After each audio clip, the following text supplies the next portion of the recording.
This. So you have in James Bishop, 21.7 points per game, leading the Atlantic 10. Ace Baldwin, candidate for Player of the Year for what he does on defense and offense, guarding him. Did you see what they just did on James Bishop? They completely hedged. They're always going to double him immediately. They left Hunter Dean wide open. He's been doing that a lot recently. That's the only way that George Washington has any hope in this game. I mean, they're going to try to double aggressively James Bishop every single time. Someone else has to score. Brandon Johns with it now. Transfer from Michigan, knocked away by Ricky Lindo. Right back to him inside to DeLoach. And he'll go to the line to shoot two. You know, I've been really very impressed by the way that DeLoach has grown as a player, Paul. Every year you see him get better and better. And this year, Coach Mike Rhodes was telling us, you know, we wouldn't be in this position without JJ. The thing that's impressed me is when you're young, you play a little emotional, right? And then when you get older, you start to mature. You start understanding what's my role, what's my assignment, and how can I be at my best to help the team win. Jalen's there. DeLoach is there right now, and this team is really thriving because of his interior play. And he's doing that thing that all teams with conference hopes or conference championship hopes, they check that box, and that want to be playing in the NCAA tournament. You want your big guys in the paint playing their best at the end of the year. He has 4 consecutive games in double figures. And for the first time today, has that average up to 10 points per game, Corey. He hasn't been there since the end of December. It's a really nice piece there. Oh, and this is havoc. So what happens with pressure with VCU, if you're familiar, you know, you see many different looks. Are they going to full court pressure us, or are they going to just slow play us? Pick us up full court still, but slow play. That was a slow play, full court pressure, just to mix things up and make you think twice. Head coach Mike Rhodes told us that havoc, yes, full court pressure, but they're really focused on creating turnovers and getting stops in the half court this season, as well as his team has responded. Shot clock down to 3. Dean has 1 bucket. It'll stay on there. Max Edwards, freshman, the A-10 Rookie of the Week for the 5th time, had it knocked away. Ace Baldwin falling away, and he'll shoot 2.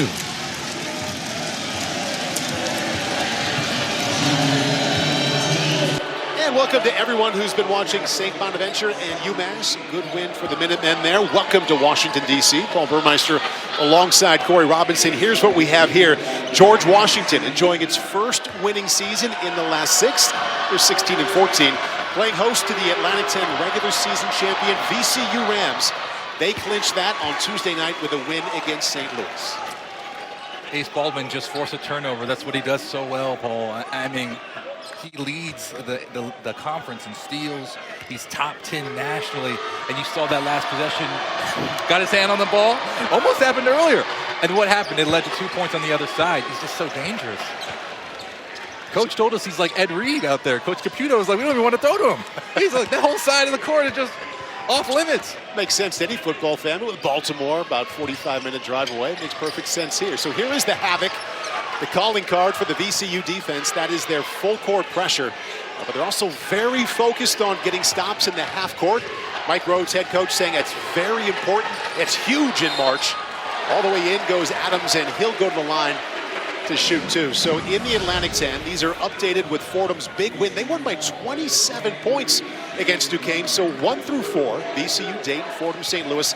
That's the exact seeding you'll see next weekend or next week in Brooklyn for the Atlantic 10 tournament. They all get double byes. George Mason, they win today as well. As for George Washington, Corey, the Colonials can either be seed number 5 next week if they win today, or if they lose to VCU, they drop down to 7.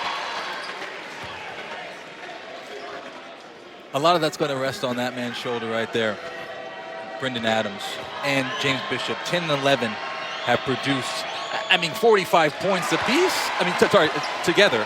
For the past 4 or 5 contests, these guys together are just dynamite, Paul. The top scoring duo in the A-10. Also number 2 in the nation, averaging right around 39 points per game together. VCU comes in.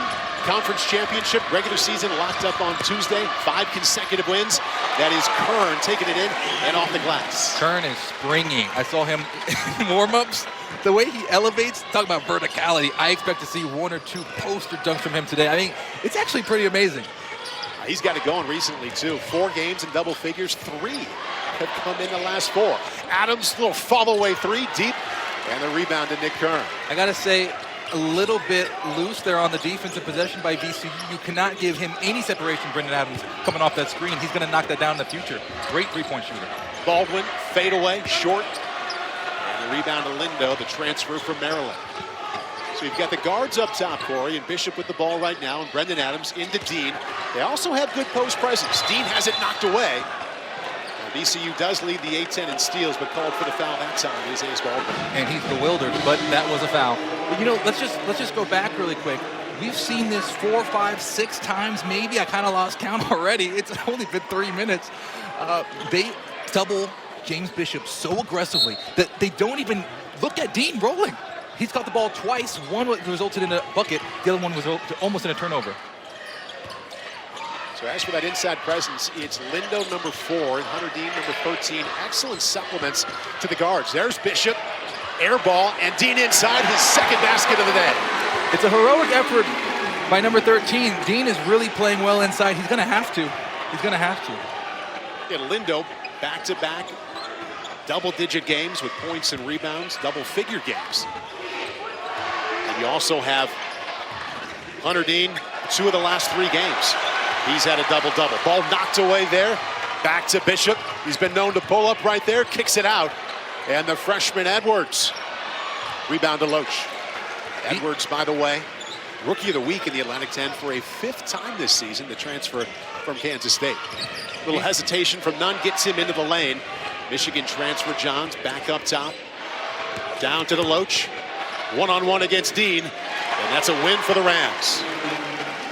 DeLoach's game has improved season over season. Nice to see him just take that one-on-one look, face up, and just go. Quick moves always win the day when you're playing post matchups right there off the block.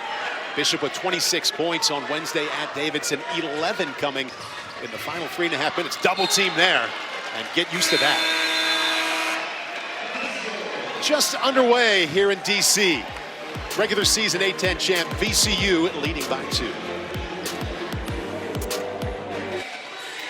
Both VCU and George Washington won during the week, squaring off for the final A-10 regular season game here in D.C. with the Rams up by 2.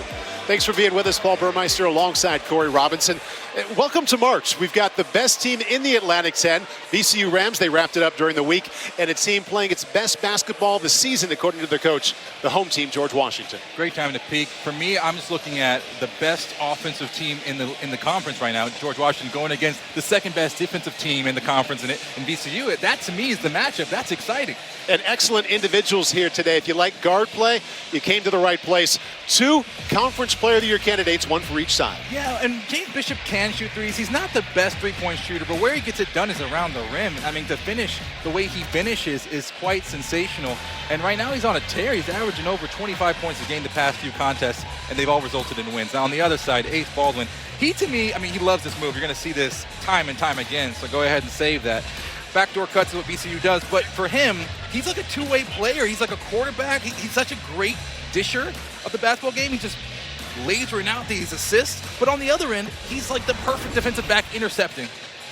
Interesting challenge for Mike Rhodes. His team wins the regular season title during the week. They have the tournament coming up next week, so what's the major motivation today? For more on the team's mindset, here's Caroline Pineda. Paul, this VCU team labeled 3 goals before the season started. 1, win the A-10 regular season title, which they did on Tuesday. 2, win the A-10 tournament next week. And 3, go on a run in the NCAA tournament.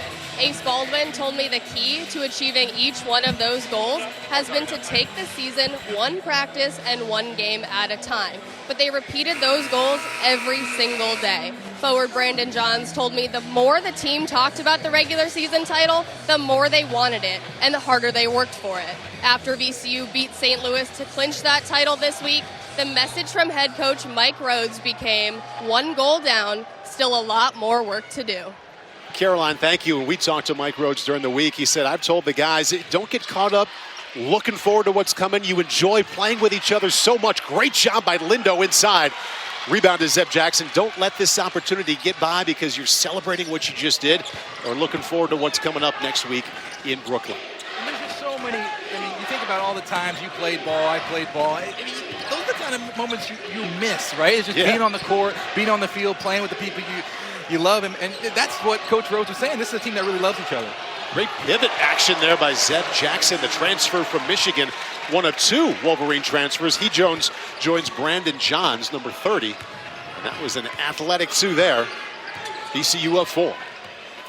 paint touches is actually something that VCU measures. They try to get over 40 a game. Last outing, they had 67. So everyone at home, get out your calculator and start counting paint touches for VCU.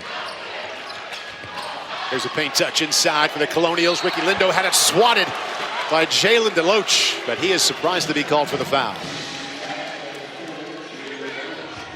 DeLoach is exceptional around the rim, but let's go on the other side. So Jackson attacking the rim, attacking the rim, attacking the rim. That's what you're going to see from the black jerseys over and over and over again. VCU understands that when you attack the basket, something has to give, right? You're either going to foul me or I'm going to get a layup. And you talk about high percentage shots. I understand GW just scores high percentage shots all the time. They're shooting like 47% of the field. But you can't really go wrong with layups, can you, Paul? Layups work. Layups, free throws, right? So that's VCU's whole agenda, is make sure one of their feet touch the darker painted wood, right? And that's the paint. The head coach, Chris Caputo, first season as the head coach here for the Colonials after the last 11 as an assistant at Miami. And you look at what Fordham has done, giant win today. You look at what Duquesne has done. They struggled today, but those two teams have come to mind for most improved in the conference. But right after that, George Washington, a big step up from what they did last year. One of the things that make George Washington elite is their ability to adjust mid-season, mid-game. If something isn't working, they're not afraid. It shows humility and courage. They're not afraid to change it. Baldwin to DeLoach. Little alley-oop. Lead back to 4. VCU loves those backdoor cuts. You saw Dean slip up, get sucked up, and then over the top. DeLoach was there.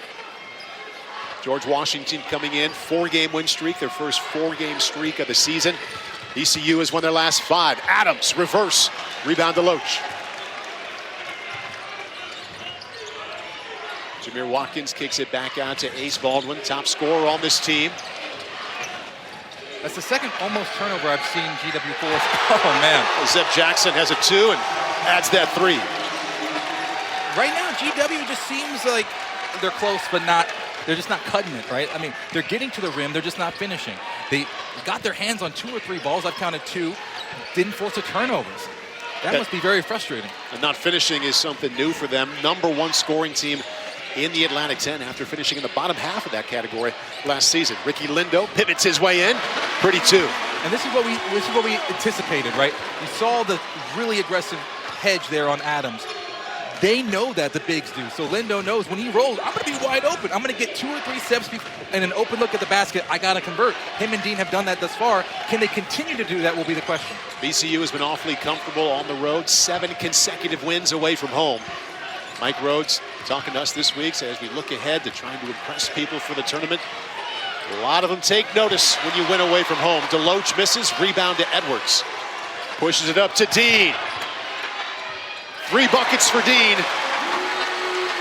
And back-to-back buckets inside for George Washington. That is such an important skill for a big man to have. Run the floor, you'll get rewarded. That's going to be 6 points easy. 6 to 10 points easy a game.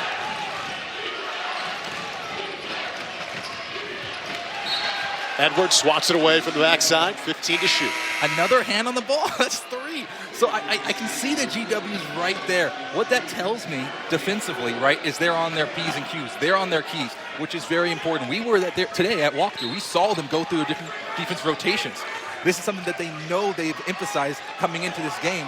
I think in the second half, we're going to see it really pay dividends. But right now, they're just not there yet. Jackson just hit the 3.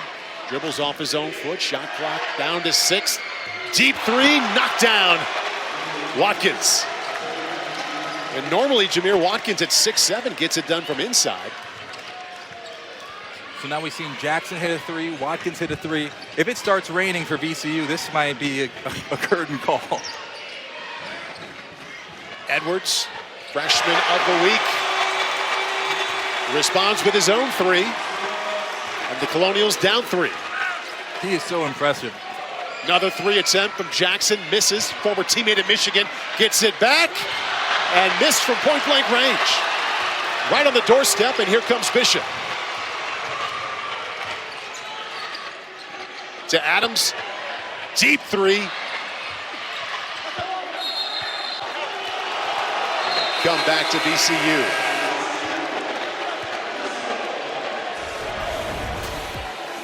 Baldwin inside. And DeLoach for the finish, also from the outside. Jameer Watkins. Rams lead by 3.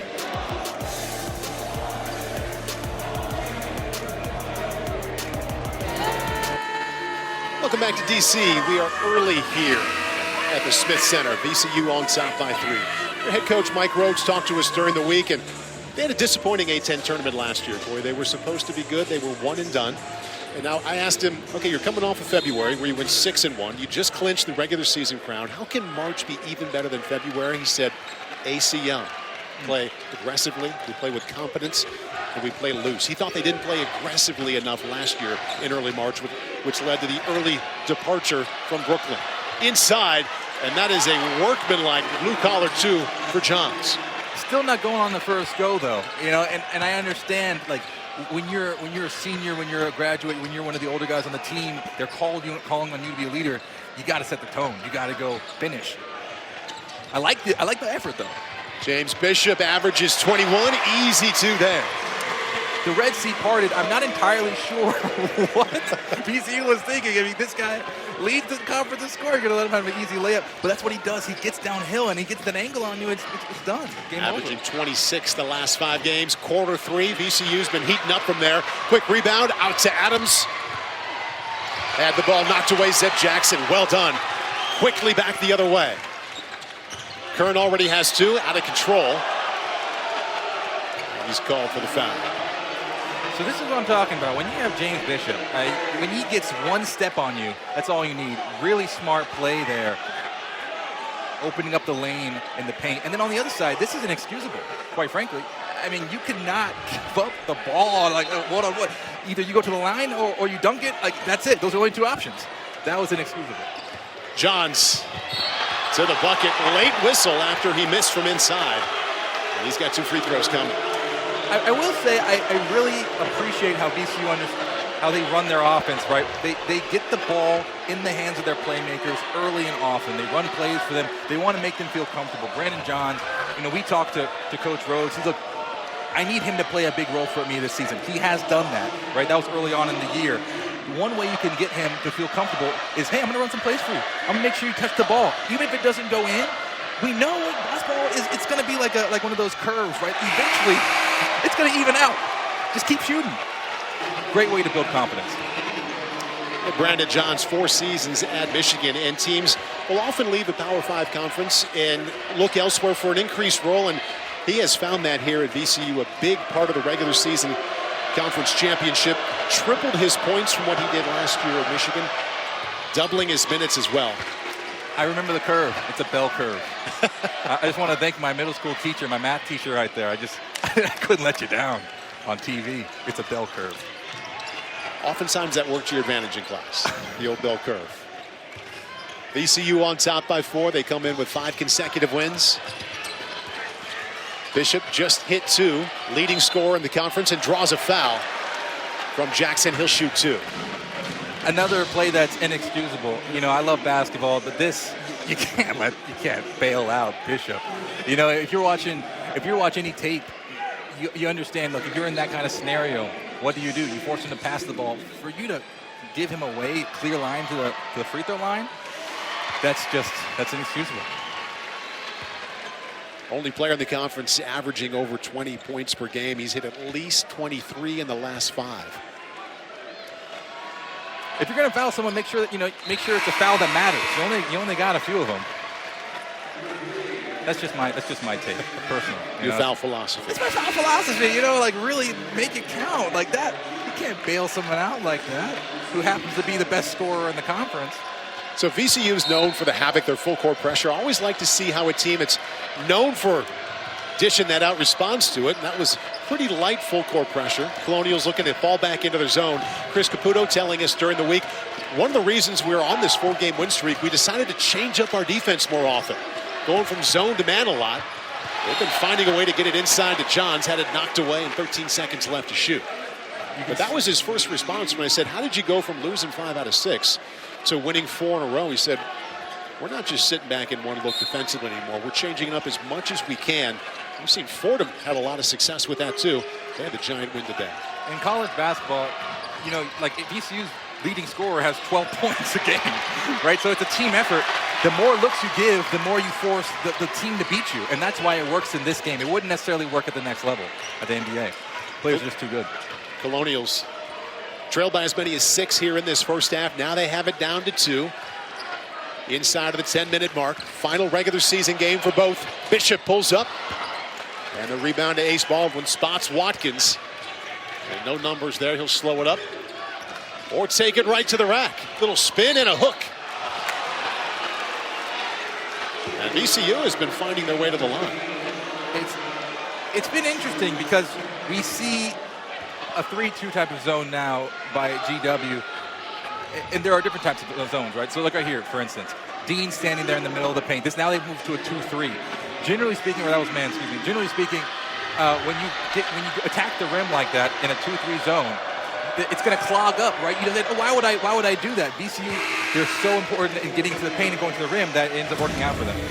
Get ready for USA's new competitive reality series. 8 teams will race against each other in the Alaskan wilderness with the goal to win $500,000. The rules are simple. Survival is not.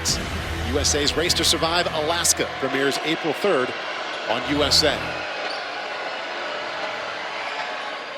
Rams back on top by 4. GW is getting good looks, though. I mean, James Bishop, that was a great screen set by Edwards. Bishop had a clear line of sight to the rim.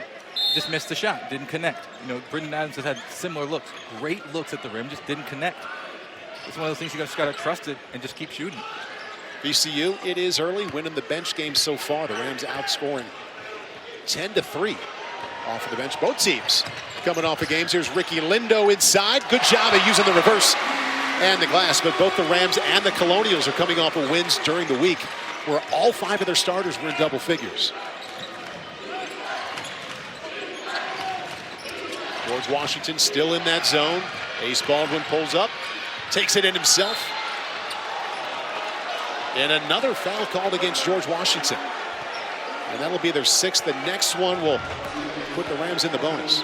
Really great flash here. This isn't how you break the press. This is the first time we've seen VCU really do an aggressive press.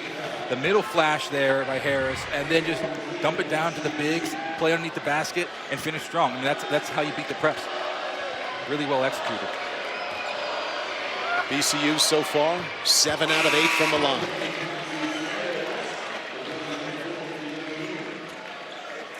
What a bonus for Mike Rhodes, the head coach of VCU, to have Ace Baldwin, already such a veteran in his 3rd season, 76 start here today. He's your leading scorer. He's also in the top 3 in the league in steals and assists. Made 1 out of 2 free throws. He means so much to this team. If you're talking about who's the most valuable player, right? Look at the stats without Ace Baldwin. Foul called against none. Go ahead.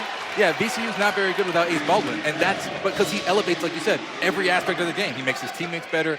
Defensively, you know, he's the linchpin, and then offensively, he's the guy distributing the ball and your leading scorer. He does almost everything for you. You saw Mike Rhodes, the head coach, with a word for Jaden Nunn as he came off the court. He told us during the week his favorite thing about this team, he's been coaching 28 seasons, might be the most coachable team that he's had. And I said, can you be specific about that? He said, I can call anybody out during practice. They don't fight me on it. Little runner there by Bishop and the rebound to Watkins. They don't push back. They just work on that before practice or after practice. They take coaching really, really well. He's been coaching for a long time, so you think that's a big compliment. Nearly 3 decades. They're ready to double team DeLoach. Back up top to Jackson. He's hit 1 3. Working around quickly, back into Johns. Backs his way in, working against Dean, and gets 2. A double inside presence with Johns and DeLoach. 1 on the right side, 1 on the left. VCU's led by as many as 6. A couple moments ago, the Colonials had the lead down to 2.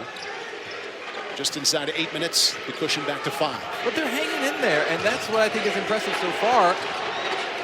Hunter Dean doesn't get any easier than that. Assist Bishop. Did you see that left-handed pass by Bishop? Wow, what a laser. Yeah, but that's the thing, is this is a 3-point game. And GW's leading scorers, Adams and Bishop, have not been a factor, quite frankly. That should be encouraging if you're on GW's team, knowing that, hey, second half, or whenever they get going, later this half, who knows? Back inside to Johns. He's been big so far, and another deuce. You see, at first, there was a little bit of hesitation early in the game. He started missing those layups, and it was second chance, putting them back. Now he's going right at him, going straight to the foul line, getting fouled, and now he's not missing anything around the rim. That's what happens. You keep going to him, you build his confidence. So normally supplemental scores for both sides. Johns and Dean leading the way for the Rams and Colonials. Foul called against Adams as he cut through the lane. Rams on top by 5. Bishop, top 3 in the league in assists, finds Dean for the flush. Atlantic 10 Conference Tournament coming up next week in Brooklyn. We on USA will have the games on Wednesday and Thursday, so that the top 4 seeds, they are all set. VCU, they clinched the regular season title earlier this week. That's your 1. Dayton is 2, Fordham 3, St. Louis 4. They all have the double bye, and they wait till Thursday. But Davidson still plays tonight. Right now, they're at the 10 seed. This is projected. We'll know more tonight about the specifics, but we do know those 1 through 4. Those seeds are all official and set. Can't wait for what's coming next week in Brooklyn. 4 games on USA on Wednesday and also 4 on Thursday. Hunter Dean flirting with double figures, and he'll go to the line to shoot 2. So as Bishop and Adams, averaging 39 points between them normally during the season, struggle to get going, it's been about Hunter Dean inside. Yes, it has, and he's answered the bell. It's been very impressive. Essentially, this is about an allocation of resources, right? I mean, if you have 2 scorers like Adams and Bishop, you can't.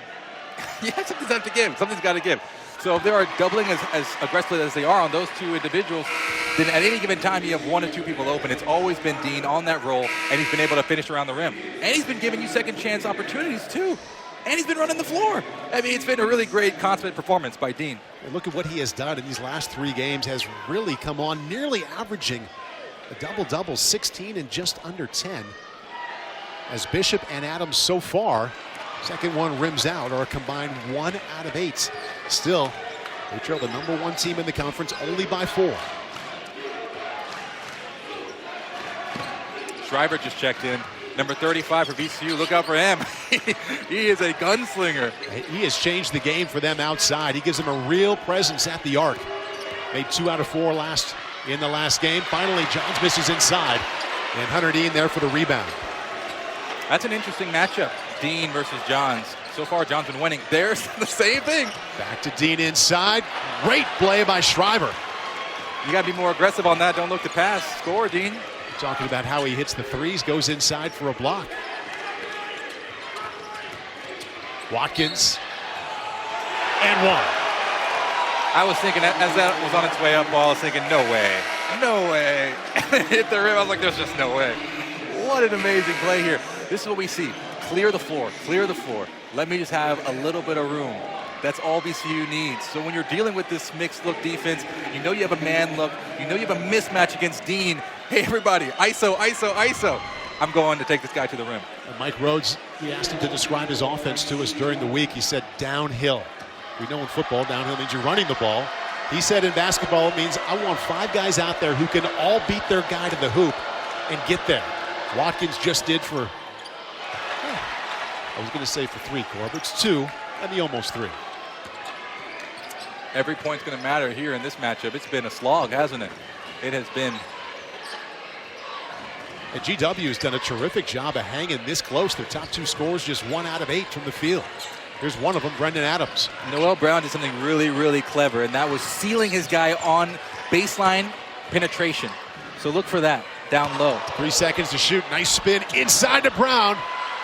Full use of the shot clock and an easy 2 for Brown, his first of the afternoon. What he's doing right now, Brown, is not going to show up in the score sheet, but he's creating lanes for the guards to penetrate and finish around the rim, which against this VCU team is going to be huge. Appreciate your reference to a sports page for him. Ace Baldwin, fade away in and out. And back comes Adams. George Washington got that deficit down to 2 earlier. And Brown does it again. So with Shriver in the game, yes, he brings you 3-point shooting that is unreal, unreal. It's in a different constellation. However, defensively, you're at a disadvantage without DeLoach in the game. Or John. A little hesitation there, kicked it back out. Amir Harris. Brendan Adams. And there's Harris inside, another easy two, and now we're all tied. And there's the timeout. This is the first run we've really seen. You make the play on the defensive end, and you get rewarded for it. So Edwards going to the rim strong. Who's there? Brown to sweep it up and finish out. A 6-0 run by George Washington. And Noel Brown, 2 points the last 3 games. He has 2 in the last couple of minutes. Some pump fakes freed him up inside, and then Harris off the bench and off the glass. 6-0 run. But see, that's exactly my point. So Harris, all day long, we've been seeing these almost turnovers. And I was like, it's going to break eventually. Eventually, the levee, it's going to give.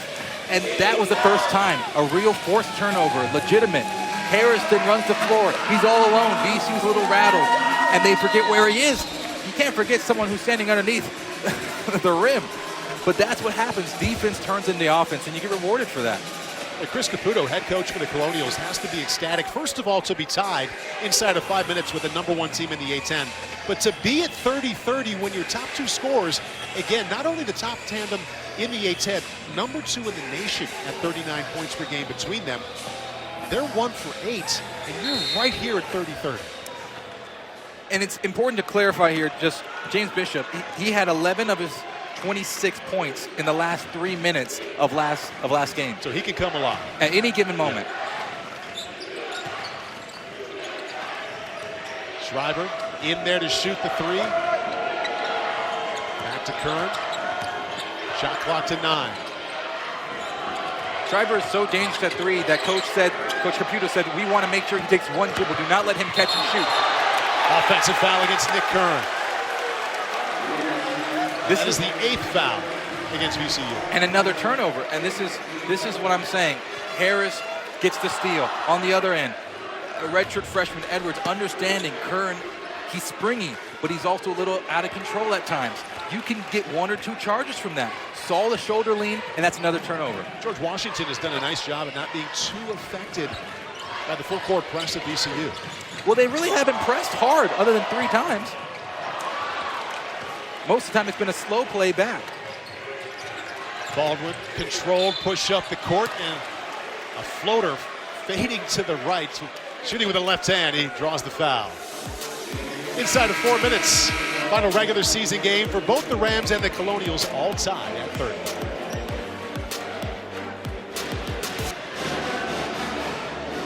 George Washington getting better as the season moves along here. You see in the middle there, Corey, they went 1-5. And hey, that's in mid-February when March is getting awfully close.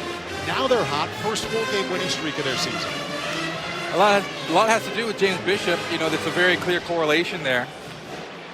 And I think that chart shows correlation definitely.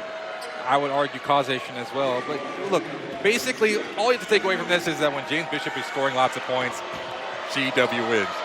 That simple. And right now, he does not have very many points. Right now, he has 2 points, or 4 points, excuse me.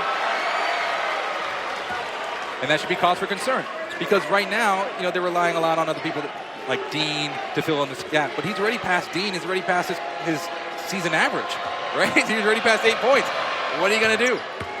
Ace Baldwin does a great job of understanding after a huge George Washington run, and I understand huge, it's like 6 points, but in the context of this game, that's a huge run. We just saw Hunter Dean on the bench for George Washington, Corey. He leads this game in scoring with 9 points. And then Ace went to the line, had 1 free throw, tried to get things settled down and get back in VCU's favor, and then they do the press. Adams, Bishop knocked down as he shot, no call. And the rebound to Shriver. Here comes Ace Baldwin. And there's in transition. He's going to pull it out. Pulls up for 3, short. Max Edwards, formerly of Kansas State. 5th time, A-10 Rookie of the Week, an amazing stat. And a freshman out of Stratford, Connecticut. James Bishop, Ace Baldwin grew up together, competing in the Baltimore area. Going one-on-one here. They'll come back to VCU. A foul called against Amir Harris. We've seen some aggressive set screens. Against VCU, that's the only way to kind of open yourself up.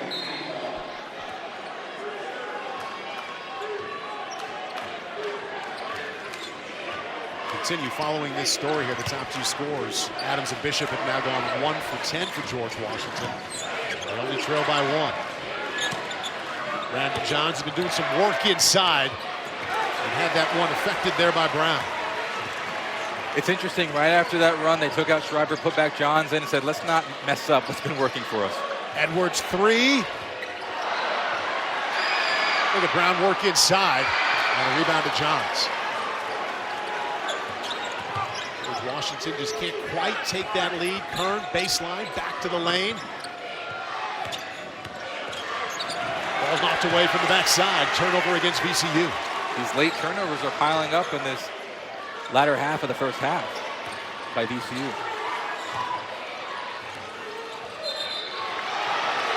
Moving Nick called against Noel Brown. Ball back to VCU. Like I said, we've seen this a few times. They have not called it. And then now back-to-back possessions, it seems, or excuse me, not back-to-back possessions, but in, right, almost back-to-back, they called the same thing against George Washington. It's interesting. We've seen that for a few minutes now. No calls. Well, VCU knows they'll be the #1 seed in Brooklyn next week. George Washington will either be the 5th seed. Foul called there against Harris. If they win, they'll be 5th. If they lose, they drop down to the 7th seed. Either way, they play on Wednesday.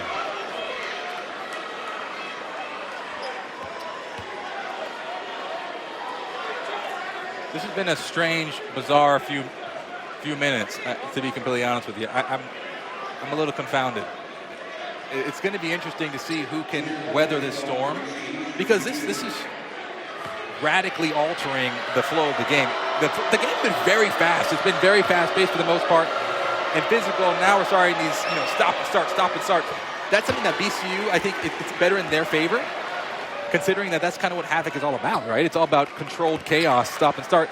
I would venture to say that they're probably going to distance themselves in the next 2 minutes, given that, they are probably more accustomed to this jarring few minutes of play.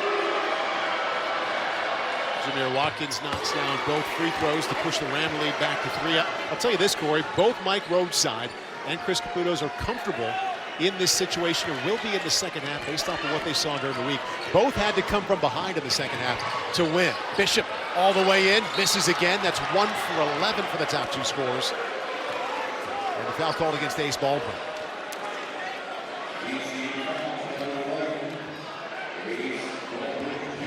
Ace Baldwin continuing the conversation with the officials about this call here. And he had contact there with Edwards and got called for the foul. 1-1 sends Edwards to the line. Chris Caputo telling us during the week about Max Edwards making his way from Connecticut to playing at Kansas State his freshman year to George Washington his first year here. He said, what? He didn't play last year at Kansas State. Ended up in the transfer portal, makes his first free throw. We had no tape to go on. We couldn't go back and watch what he did in Manhattan. So we went all the way back to his AAU season, watched him from high school, did our research based off of what he did before he got to Kansas State. They like that, and they really like the fact that he's been the Rookie of the Week 5 times already. It also helped that one of their assistant coaches recruited him in high school, so already had a little bit of familiarity with him. But in those scenarios, this is the issue with the transfer portal in the A-10 is, someone's unhappy on the Power 5. Do we have a lot of tape on him? Brandon Johns came in and blossomed. Max Edwards came in, blossomed. Sometimes it's a little bit of a gamble. They've been doing this quite a bit, working it inside to the big fella. He's gone cold, but that was a good look. The ball will stay right here, 20 seconds to shoot. One thing that the adjustment there defensively is you saw Samuels crash from the outside and just immediately start raking the basket for Johns Jr., making him either do something, turn inside. See, there it is. You can see him raking, and now Johns is pressured. He has to roll into another help side defender. Back to Johns, has the ball in the lane again, kicks it out to Baldwin, and he stepped on the baseline. Bad pass by Johns, but you see this, once again, we saw 3 white jerseys around Johns before that play, and then on that play, as soon as he caught it, 3 white jerseys again. So I think George Washington is understanding their assignment right here. As soon as he catches it, 3 guys, collapse the paint. Great idea by Johns. Get it out to your shooter, get it out to Ace Baldwin. However, the pass has to be higher. VCU has now gone nearly 5 minutes without its last field goal. And one reason why George Washington, back within one, can take the lead. They led 2-0, and that's been it in terms of George Washington being on top. Brown, instead of a bounce pass, he went off the feet of Edwards, and that's out of bounds. It'll come back to VCU. Once again, I like the idea. You see Edwards, as soon as the high post gets it, Brown, Edwards goes and cuts. I would like to see Brown look to score, though. You know, we saw Dean get 9 points by as soon as he catches that ball, he's going to the rim, right? Brown, he's a little too passive for my liking right now. VCU coming in 23-7, already 1 win more than they had last year. 14-3 in the A-10, best record there. Banks to Kern, consider the 3, shot clock down to 6. An open Watkins inside. Finds his way to the glass, a contested 2. Huge play there by Watkins. Like I said, I mean, every point matters here. This is unbelievable. It's a 3-point game. George Washington a chance to get back to within 1 or tie with a deep ball. 15 seconds left. Shot clock is off. Chris Caputo pointing to the basket when Adams turned around to look at it. There's that double team. Hard. Samuels open. 3. High arcing 3 air ball. Edwards had it knocked away. Swatted again. Terrific work inside by the Ram defense. Wide open shot by Samuels. I mean, you can't draw it up better. I don't know what happened there. Smart play by Edwards to be there for the air ball. Samuels follows the shot, but... Well, Johns first with the block here. Brandon Johns gets the first one. And then the second time it's Watkins. Back-to-back stuffs there for VCU. And we have half a second left. They're Time just for so just long. a lob inside. I mean, yeah, that's all you can do. I mean, you can catch the ball and shoot in 0.5 seconds. That's very possible. But generally in these scenarios, you're going to have an inbound pass where someone's going to crash to the rim, and you'd probably just try to do some sort of lob or bounce pass and let them just kind of scoop it up, or hit an open shooter, you know, right in the corner there for a 3. Those are really your only 2 options. Meanwhile, Watkins, he had one of those 2 blocks we just saw, Corey. Big off the bench for VCU. He's made all of his field goals. Been to the line 5 times and made 4 of them. He has 11 points to lead all scores.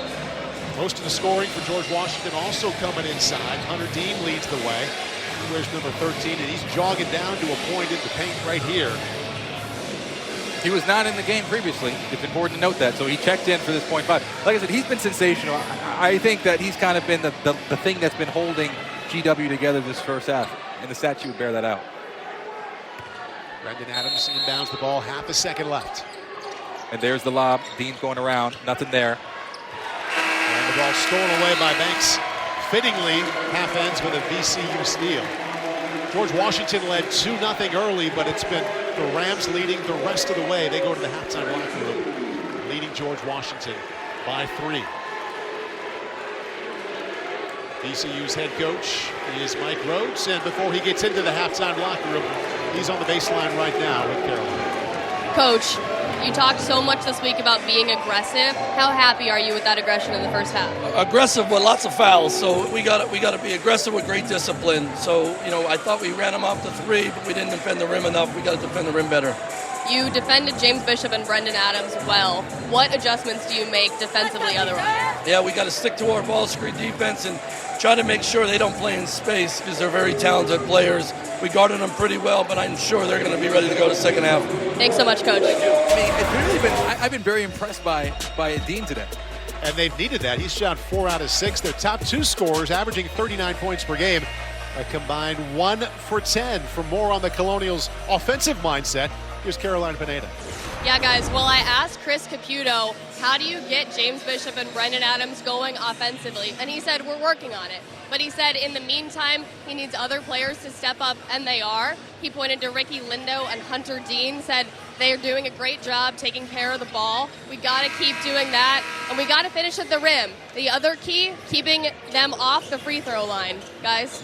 Yeah, Lindo and Dean have combined for 15 point scores, shooting at a high percentage. They've made 6 out of 9, so they can keep that going with the stars, Adams and Bishop, stepping up. Now, I will say, during the week, in their win on Wednesday at Davidson, those 2 players were much better in the second half than they were in the first half. We'll see if they can repeat that here. VCU wrapped up the #1 seed with the win against St. Louis on Tuesday. They get ready for the double bye. They'll play on Thursday in the A-10 tournament. Cleaning up the court here right in front of us, and Nick Kern playing a lot of roles. You know, Corey, he was ready to inbound the ball and start the second half. Look, you want to play the game, you want to win, I love it. Grab the towel yourself. Say, hey, I'm going to go ahead and clean this up. Make sure we get out here ready to play. And George Washington, with a win, will be the 5th seed. If they lose, they'll be the 7th seed. Either way, they'll play Wednesday in Brooklyn. VCU has a little rest here after the 2-hour drive back to Richmond before they play on Thursday in the Atlantic 10 tournament. Johns has been doing work inside, steps outside, and knocks down a 3. Immediately, what do? Brandon Johns, it took him a while to heat up. There's a steal! And here comes the press. Kern to none. And the whistle foul before he got the ball inside to none. Steele stands. Foul against George Washington. So Johns, we saw him in the first half working hard in the paint, steps out to knock down the 3. And then the team that leads the A-10 in steals steps up and gets one on the inbound. Foul called against the Colonials, and it's right back to the Rams. Johns again. And he thought he was fouled. Good rebound by DeLoach, working to get one up. First 5 points of this half to VCU. And that's a huge run in this game. So immediately, it seems like in 30 seconds, VCU came out to play. From wiping up the spill on the floor to Brandon Johns. He had that assassin's look right on that first screen pop and hit that 3. Curry with the steal. This is an incredible performance by VCU early. And meanwhile, George Washington trying to get inside now. Shot clock to 8. They missed their last 7 field goals to end the first half. That's not the look they've wanted. They've missed 8 in a row, and the ball back to VCU. It feels heightened, doesn't it, Paul? I feel with this pace, only one team stands to benefit, and it's VCU.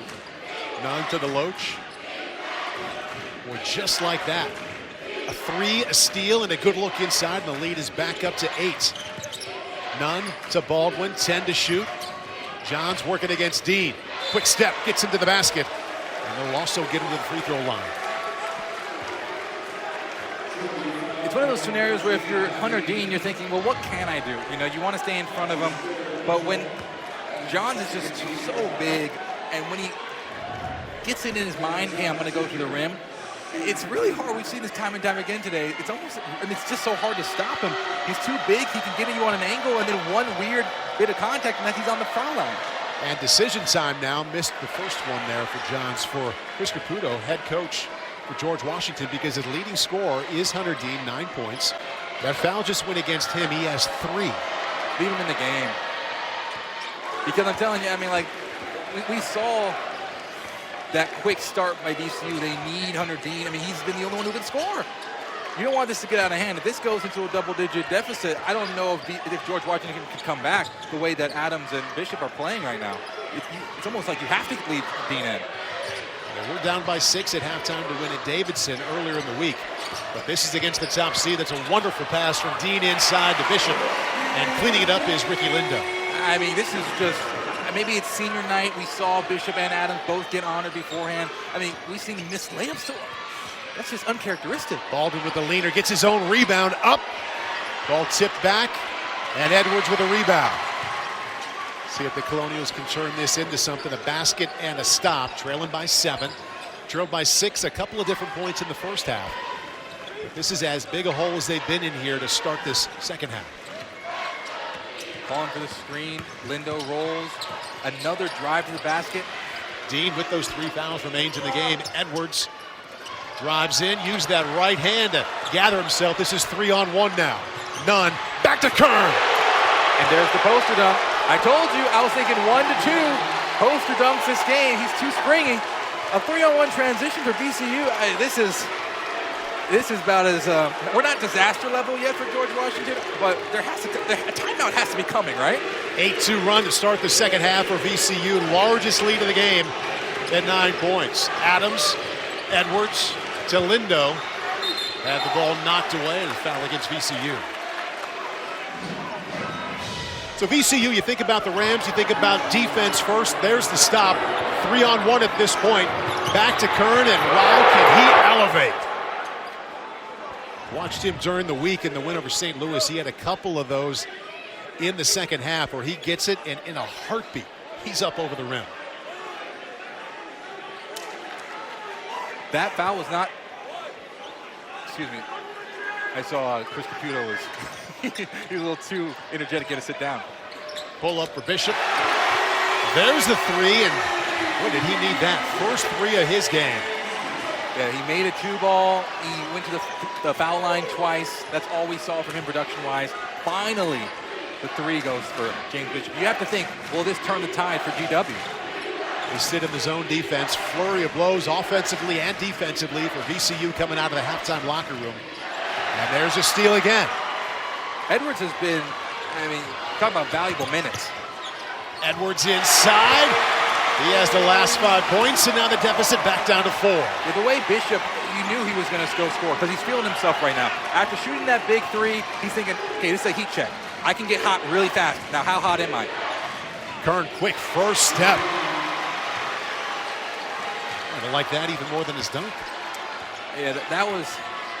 I've been impressed by the way that Watkins and Kern, you know, the way that they fill in. I mean, VCU, they kind of even out, right? Everyone seems to like end up in double digits for them. They had 6 players in double digits in the win on Tuesday against St. Louis. Edwards off his foot. Shot clock now down to 10. Finds his way to the lane. Good pivot. New shot clock, but off of Edwards' hands, and it comes back to the Rams. So Bishop leads the A-10 in scoring at just under 22 points per game. Struggled in the first half. We'll see if that three can get him going. VCU was hot on both sides to start the half. Right now they lead by 6. VCU has led by as many as 9 points already in the second half. Right now they're up on GW by 6. The Colonials looking to get Bishop and Adams going. For more, here's Caroline. Much about James Bishop and Brendan Adams tonight. They're the highest scoring duo in the A-10 and the 3rd highest scoring pair in the country. Bishop told me this week that he attributes that in part to how well they know each other and know each other's tendencies. First, from playing against each other in high school, like you mentioned earlier, and now from playing together at GW. They're also roommates, so they know each other very well on and off the court. Adams said, we don't get in each other's way, and Bishop told me we have a great respect for each other on the floor. I know what he does well, so I give him space to do that, and vice versa. Paul? Chris Caputo, thank you, Caroline. Would love to see them both put the ball in the basket. They're combined 3 for 14. So far in this game. Now Bishop has hit a couple recently. Johns finds his way inside. Double team by Lindo and Dean. And he eventually draws the foul. The Adams and Bishop, number 2 in the nation at 39 points per game. Just behind a pair from Marshall and Detroit Mercy as Antoine Davis tries to set the all-time record that's stood for over 50 years. But 39.3, they count on these two. And to start this half, they were 1 out of 10. Great game plan by VCU, but I really think it comes down to the fact that Bishop and Adams have just been missing good looks. It's really that simple. But the thing that I do admire about scorers, especially elite scorers, obviously these two being elite scorers, is that they have a very short memory. So I don't think they remember the first half. And that's really the key, isn't it? Short memory. Shoot or shoot. Shoot or shoot. It's a great mantra for a reason. VCU's full court pressure forces the timeout. Wow. They didn't go full bore into that in the first half. We've seen more of it in the second. We'll be right back.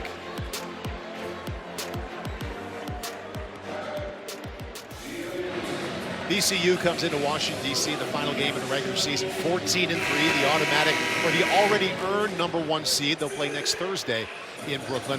Offense is good for Mike Rhodes, yes, but this is still a team about defense. They lead the A-10, turnovers created, also steals, and they've leaned on that a little more full court-wise here in the second half. I think it is largely due to the fact that GW, that 8-0 run, or sorry, 8-2 run that VCU did to start the second half. Whoa! You don't want VCU to get a lead because they play so well when they're ahead. They can just slow down the pace. And I feel like GW is starting to try to force things. And, we'll see what James Bishop does offensively if he tries to force it again, tries to force his hand to get hot. Because now they're starting to get into desperation territory. The more they force, the more turnovers, and the more that plays to VCU's favor. Yeah, 5 consecutive games with at least 23 for him. Has 2 baskets in this second half, trying to make it 3 And just couldn't find it on the floater inside. He could have got to the glass, maybe he could have put that one down. But another miss, and back comes Nunn. Boy, that is strong. Drew the contact, and he found the glass and the two. And see, they extend the lead. They full court press. You mentioned it's a little more, I would say, it seems a little more effective this half. And I think that's largely because of this lead. It's a 9-point lead. And 9 is the largest lead they've had in the second half. Caroline was near the huddle there for George Washington just before the break. Caroline, what'd you hear? Yeah, guys, well, Chris Caputo's message in that timeout, we're fine. He said it 5 times over and over, looking across his bench saying, we're fine, we're fine. That was to try to calm them down. He talked to us so much this week about being able to help Bishop and Adams, and you can see him coaching those guys up as he talks to his bench right now. So, Caroline, you know what has helped Bishop and Adams as they struggled offensively is Hunter Dean, the leading scorer. Well, he just picked up his 4th foul. He doesn't show any signs of coming out, although waiting to come in is Noel Brown. Yeah, after this free throw. And Dean will go to the bench, 4 fouls, their leading scorer, inside of 15 minutes left of the game. I understand Coach Caputo's message. We're fine, we're fine, we're fine. And he's right.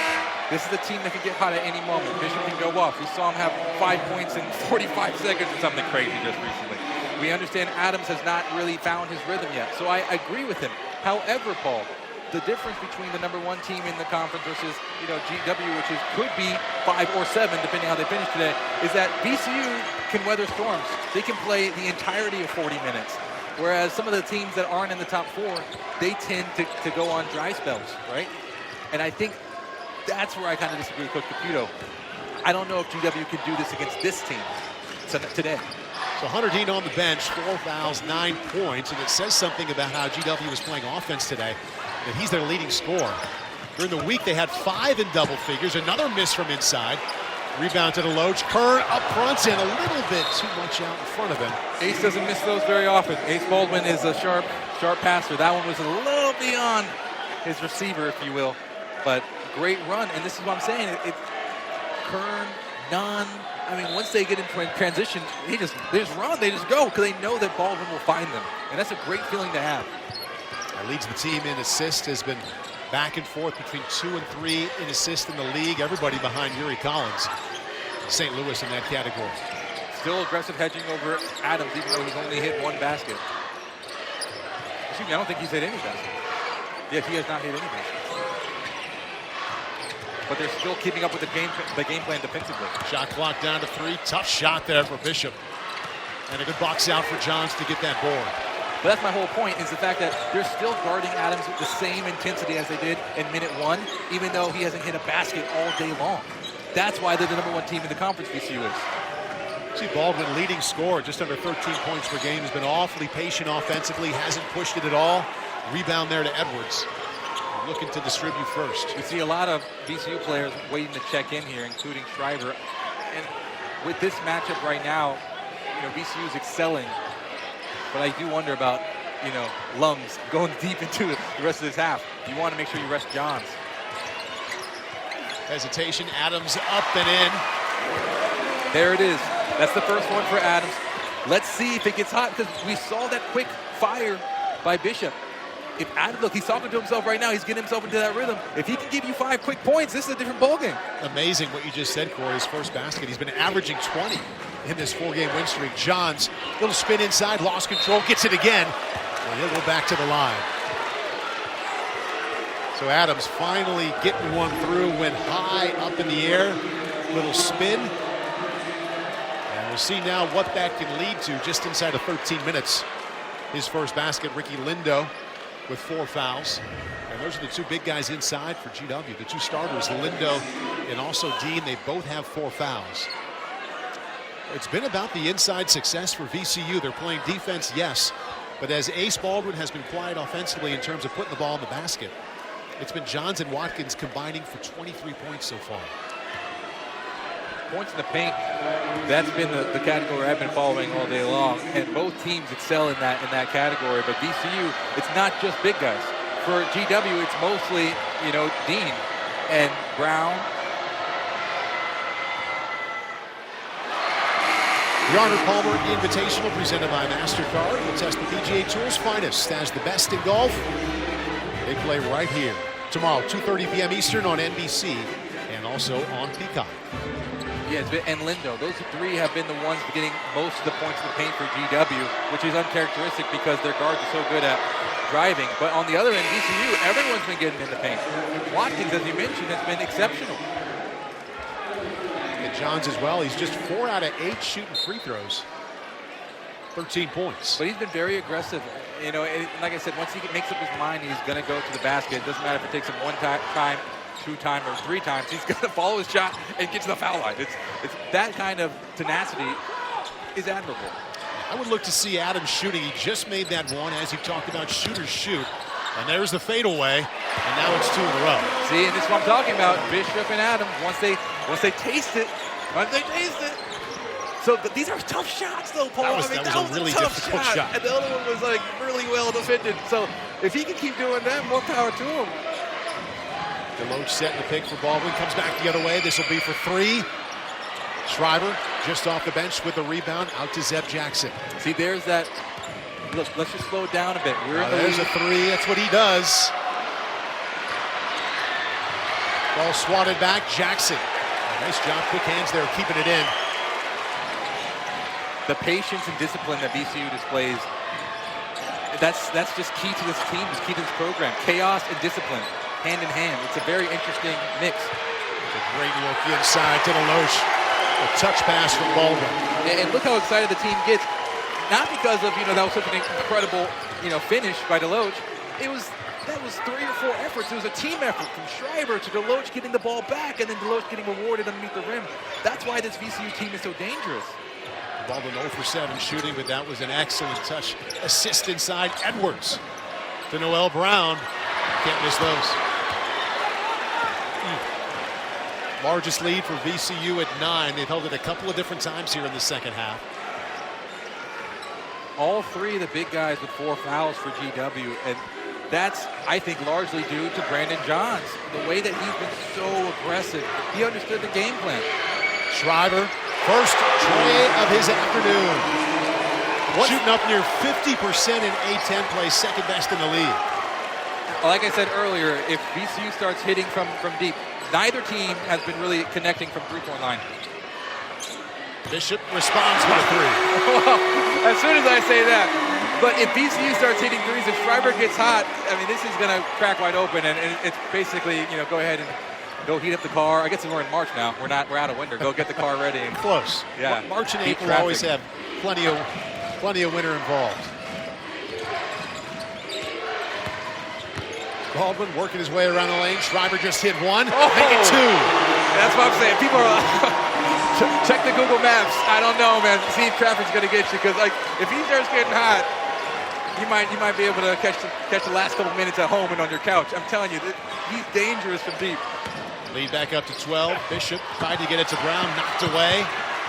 Scrum for it on the ground. 2 Rams and 1 Colonial. That is Noel Brown underneath. Possession will stay right here with George Washington. David Shriver changes the game from distance for the Rams. His first 3-pointer came right there.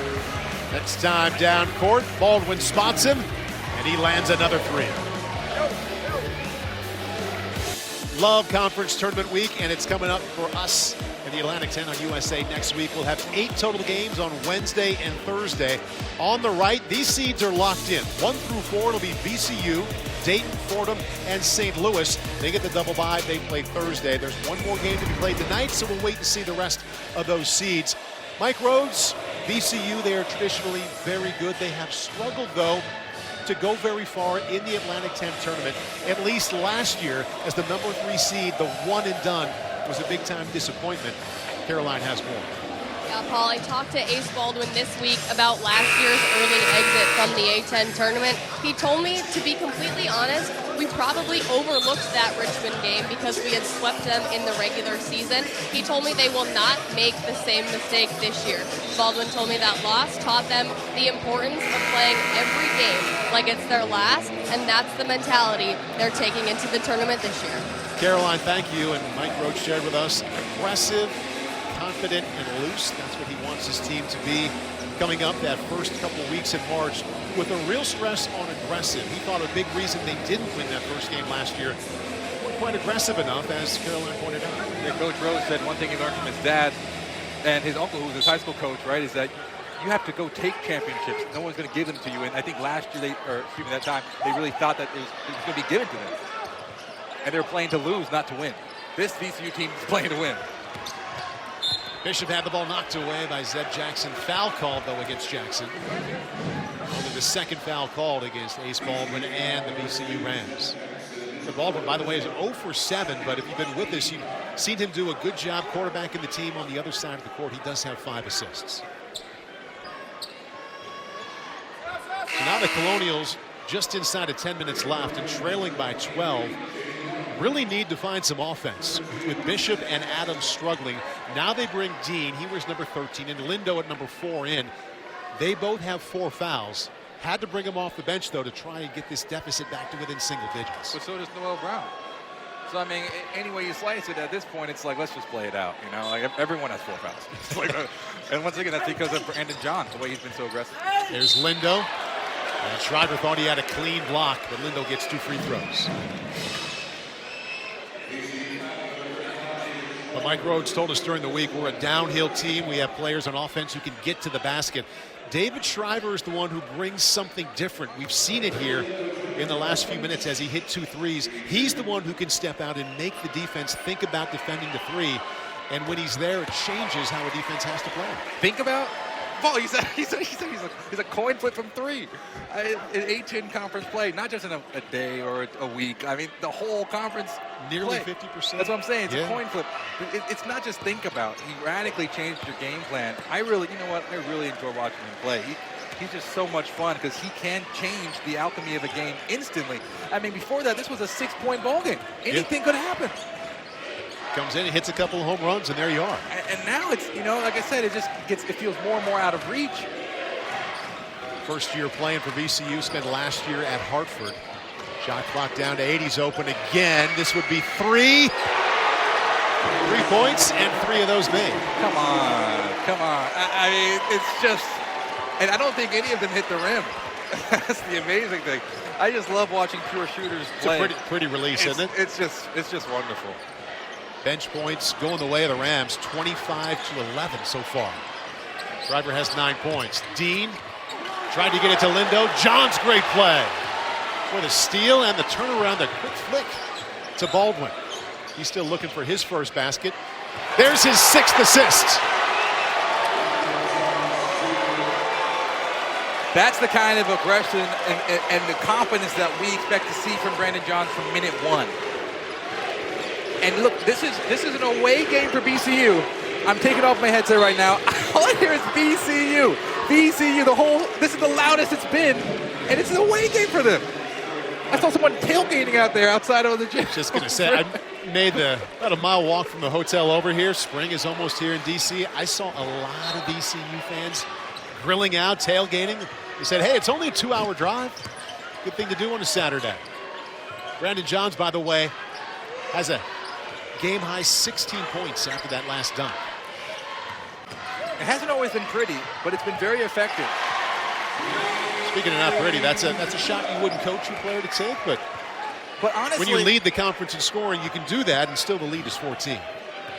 Like at this point, I said it before, Bishop had 11 points of his 26 points last outing in the final 3.5 minutes of the game. So it is possible for him to go on a run, but not if Shriver shooting the way he has been. That's the first time we've seen him miss today. But who's there? Watkins getting another steal, another chance. He had Johns breaking through the lane, thought they were going to get him on the alley-oop. I mean, it's remarkable. VCU, they just keep playing. There's another attempt. Don't give him 2 chances. That's the thing about VCU. And once again, as soon as the ball was inbounded to Adams, Watkins wanted another turnover. And there's the tough press. It's unbelievable the way that this team plays. There's a timeout. What can you do? Well, Shriver made 2 3-pointers in the second half against St. Louis on Tuesday. He's made 4 in the second half right here. Rams rolling and leading 17.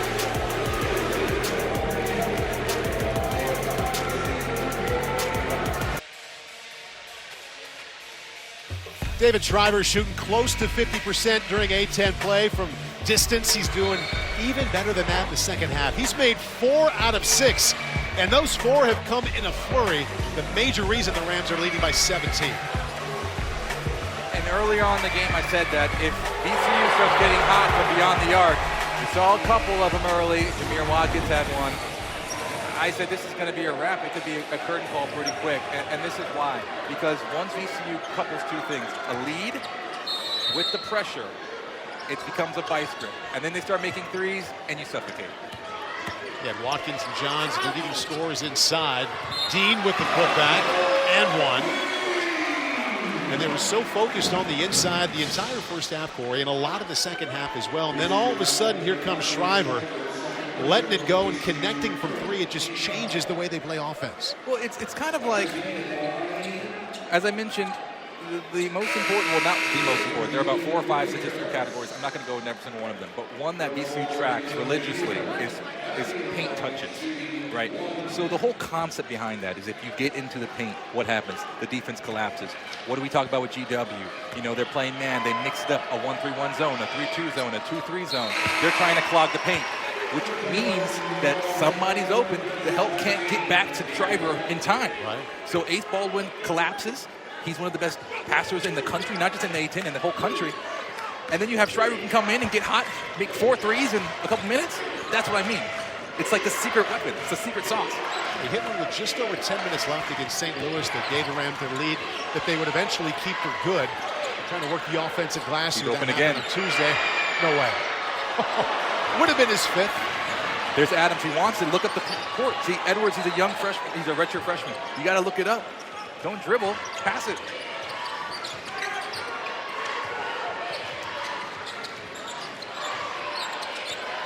Colonials have been doing a nice job of keeping that lead kind of between 6 and 8, occasionally 9 points, until those 3s started coming on here for Shriver. Shot clock now down to 6. It's a difficult pull-up 3, and a one-handed rebound from Johns.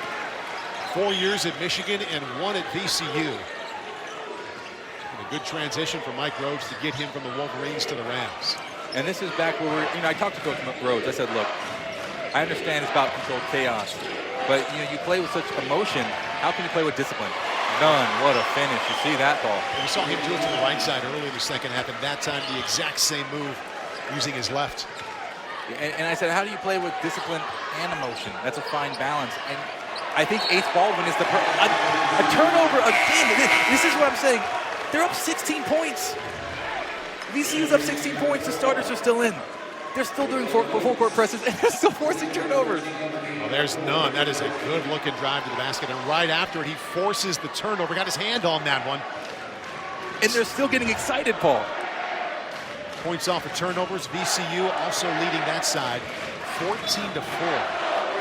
Team that leads the Atlantic 10, top 10 of the nation in turnovers created.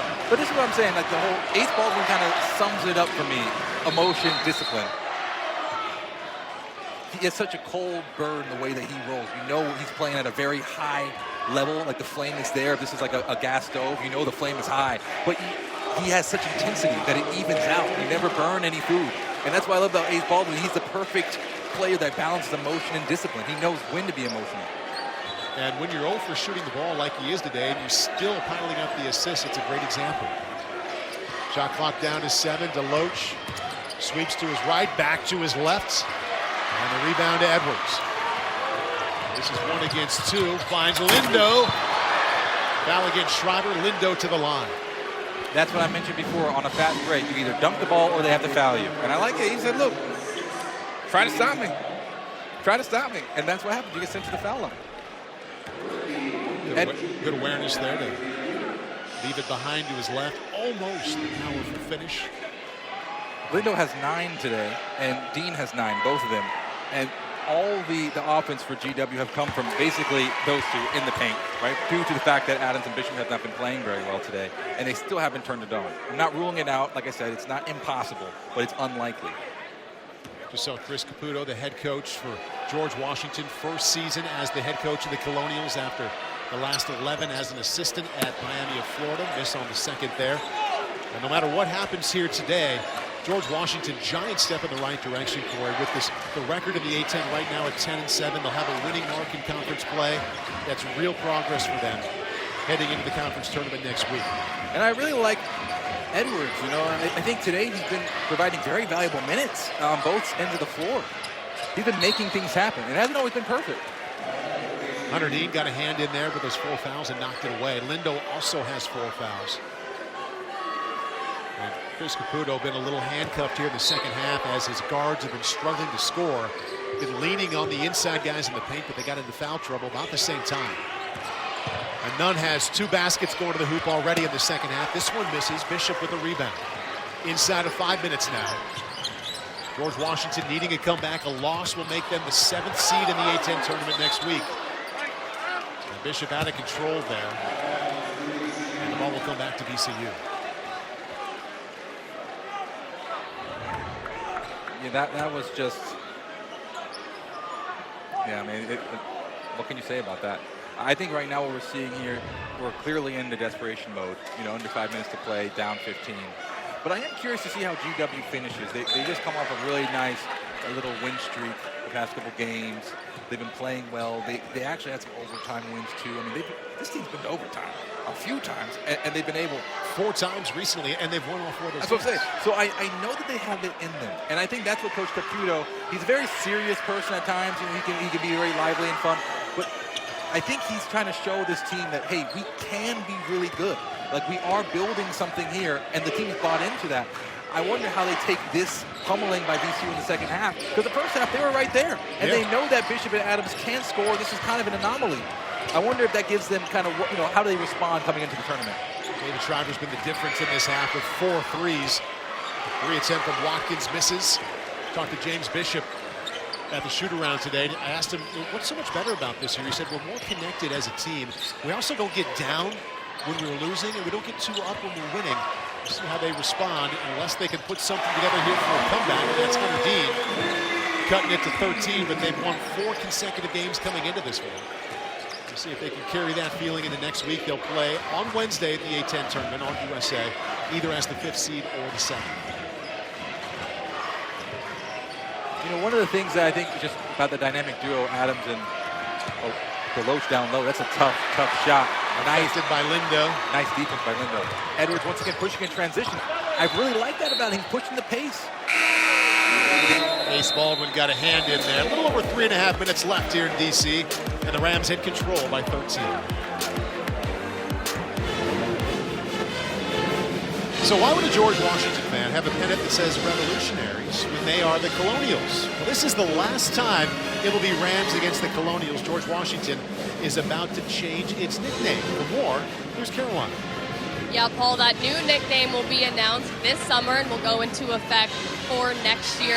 But tonight is called Moniker Madness. They want to get fan feedback before making what will eventually be a university decision. But tonight, George Washington has asked fans to choose a pennant for their favorite name. So I asked James Bishop and Brendan Adams what their favorite was. They both told me the Blue Fog. So I grabbed one of those to hold up and show. But guys, I'm seeing a lot of Revolutionaries flags in the stadium tonight. Corey, what's your flag? What would you be holding up? I don't know. I mean, I have to look at the listing, and that's a lot. I mean, but I kind of like the fireworks. I don't mind the blue fog. That's unique.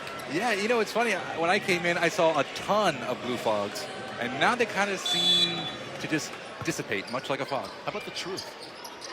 I feel like that's tough. Edwards for 3. Got it. All right, the lead back to 10. It's been a while since it's been that close. George Washington on a little run here. They've scored the last 6 points. David Shriver hit 4 threes in this second half. Has allowed VCU to lead by as many as 17 points.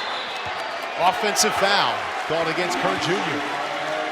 That's the second. Is it the second one? That is the second one on him that I've seen that I can recall. See, and it's the same thing with Edwards. He knew.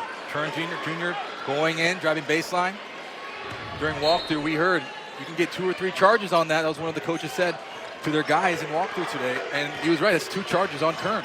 Adams with the ball right now. He's only 5 out of 13. He and Bishop have combined to make just 8 out of 23 shots. So they can heat up at any time from distance.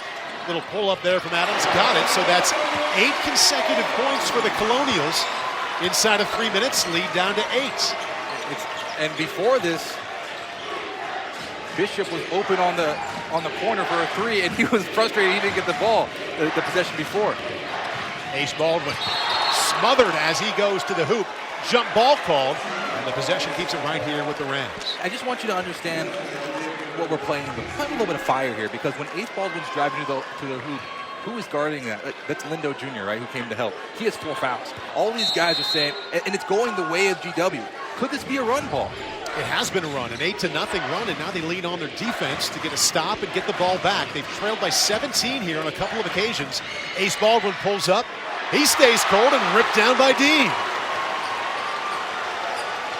George Washington, last 8 points. He's shooting it. I feel like either Bishop or Adams is going. Adams goes in and one. You know, it's so interesting. Caroline mentioned it earlier, how Bishop and Adams both they have so much respect for each other's game.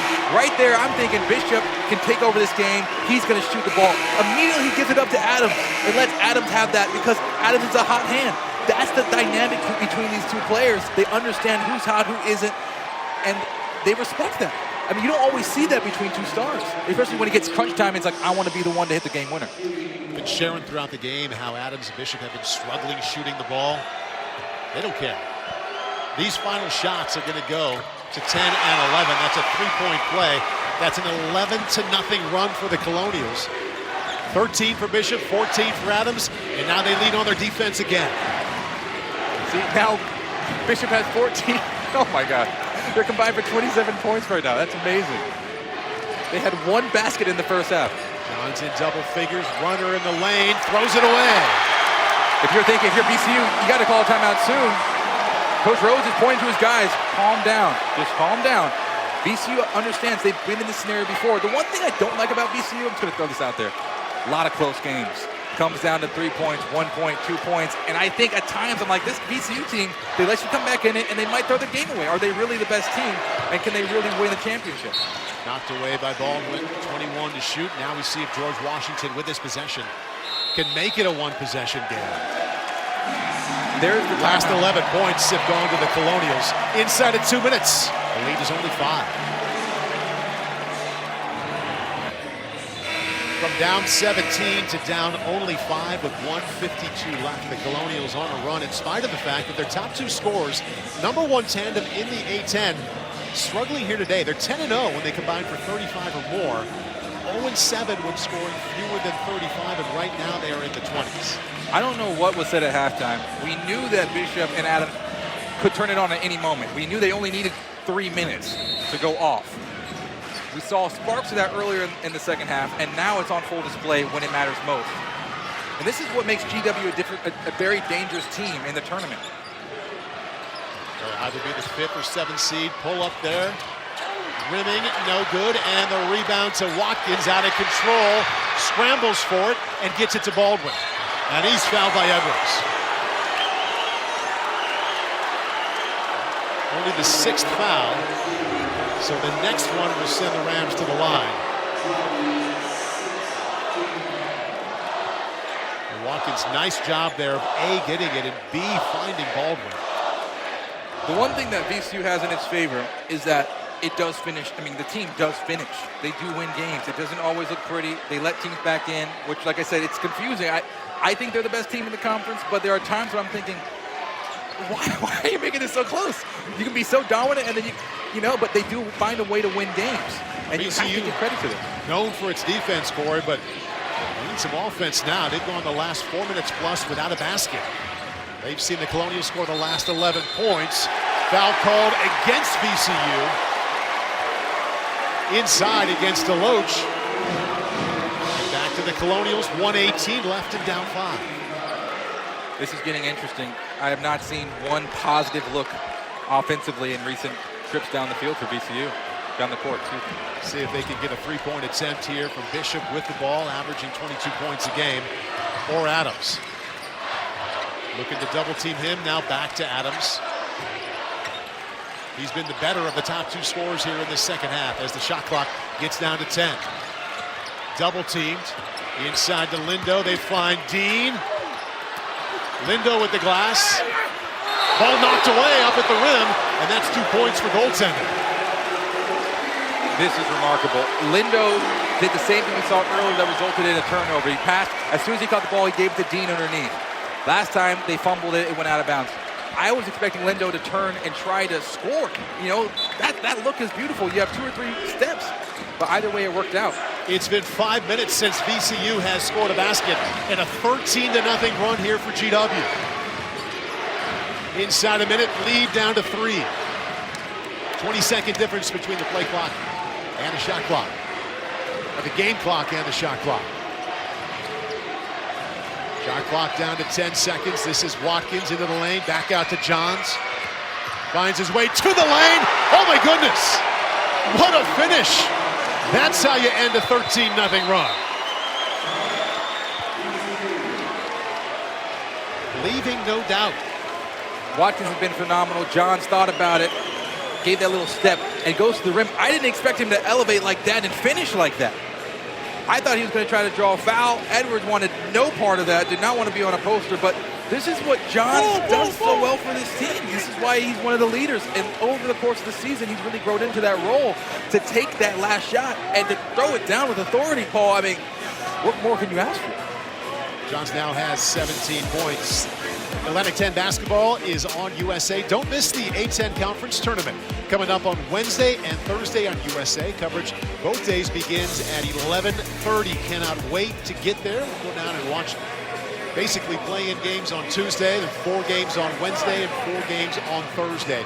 If you look at the 1 through 4 seeds, those are locked in. VCU, no matter what happens here in the next minute, they are the #1 seed. Dayton is 2. Fordham at 3, they won by more than 20 points today, and St. Louis at 4. They all get the double bye. They don't play until Thursday.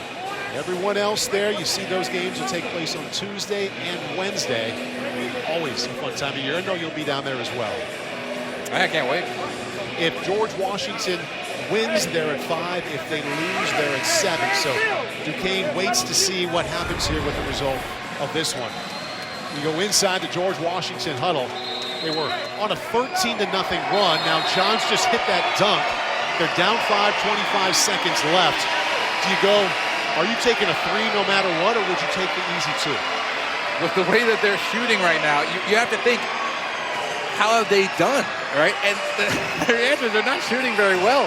The only thing productive has been around the paint, so you think maybe you push down and go there and then set up a final possession. But Adams, he's been the guy. He's shooting nearly 40% from 3. I wouldn't put it past him to run a play for Adams and give him a good look from 3. And you know Bishop with the ball right now, if it comes back to him, even though he struggled, he will not hesitate to let a 3 go. Inside of 20 seconds now, down by 5. Dean had it in his hands and it slipped away. Edwards fouls Jackson. And that is the 7th foul, so the bonus is coming. Boy, that was a great look forward to Dean, rolling back in the lane. And that's what I meant. So you saw early on Adams pushing to the right baseline. He came up just in case, right, in case Dean wanted to throw it back to hit him open. But Dean's in that lane on a roll. That's what's been working all day long for GW. So go back to what's worked for you, but you just missed the ball. Jackson, 78% free throw shooter, pushes the lead to 6. The next one is even bigger because that would make it a 3-possession game. Just over 15 seconds left.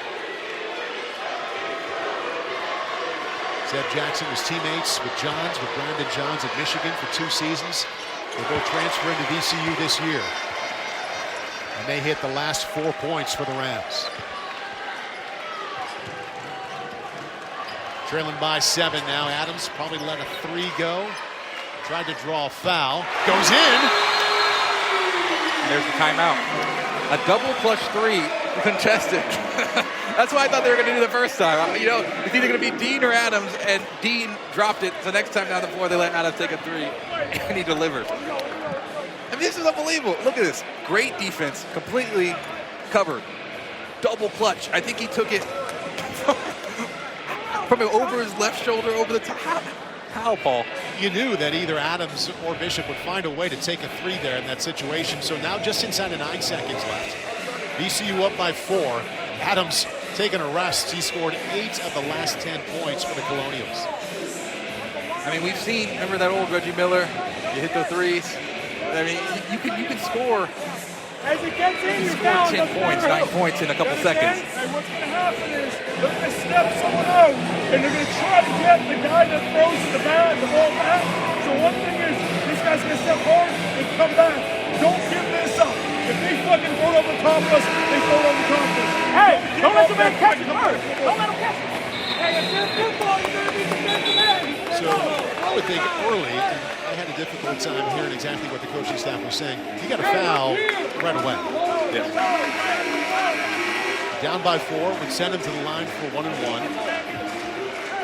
And then if you're VCU, you understand that GW doesn't have any more timeouts left, so it wouldn't be the worst thing in the world to miss a free throw. George Washington trailed by as many as 17 on a couple of different occasions after David Shriver came off the bench for VCU and hit 4 threes. The Colonials then on a 13-0 run late in the second half. To get to within 3, now they trail by 4. Keep in mind, Watkins now with the ball can run up and down the sideline here. Guarded by Harris, they find Baldwin. And that's exactly what Mike Rhodes wanted, his all-conference guard being sent to the line with his 81% free throw percentage. But nearly 2 seconds runs off the clock. Took a little bit of time to get that foul. Remember, it was inbounding with 8.8 seconds. VCU coming to DC with 5 consecutive wins. George Washington on its home court. They've won 4 in a row. One final tune-up before the A-10 tournament begins next week. VCU plays Thursday, and George Washington will play on Wednesday. In those scenarios, generally you would go to the referee and say, hey, I'm going to foul immediately on the inbound. Give them a heads up, and that way they're ready with the whistle. You don't lose 1.9 seconds. Now this is the 1-and-1. Got to make the first to get the second. And again, 81% on the season. See, now it doesn't, like I said, now miss the free throw. Because they have to catch it, they can't regroup, and it's going to burn even more time off the clock. Amazing Ace Baldwin. Basically the quarterback for Mike Rhodes, 0 for 9. He hasn't made a basket. Steps to the free throw line, calmly knocks down the first and the second. Lead back up to 6, just inside of 7 seconds left. Adams with it. He hit that difficult 3 last time down court, pulls up again. That one a little long. Jackson with the rebound. Make it a 15-3 regular season mark for VCU in the A-10. And 1 more win in the regular season. It was difficult at the end, Corey, but they win by 6 on the road.